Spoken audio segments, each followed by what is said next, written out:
Hey, okay, welcome back to your quadratic AI analysis channel. This Friday evening. We're going to take a look at the LifeStrategy Growth Fund. Tonight we're going to take a look at the three forecasts, a naive, an ARIMA, and an ETS forecast, and we're going to take a brief look at the returns. Okay, so let's take a look up here.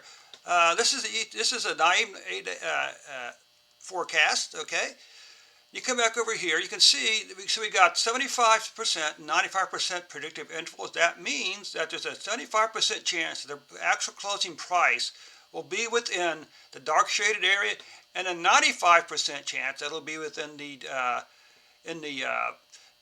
lighter shaded area.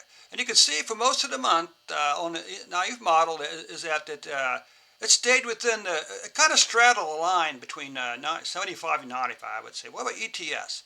Interesting, ETS, the actual prices were above the forecasted model, but also interesting is the confidence intervals are the predictive intervals are much narrow. And I'll just point out right now, this little spoiler alert.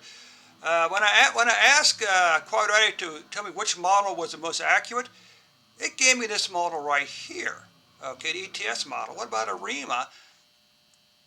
There's ARIMA, and ARIMA is pretty much within the 75% range. Okay, but although I would say that if you actually looked at the stats, they're like really close. Okay, but ETS gets a little better nod. Okay, now what about returns? Mainly, what I understand is this: if the two lines are running on top of each other, that means the returns are being driven by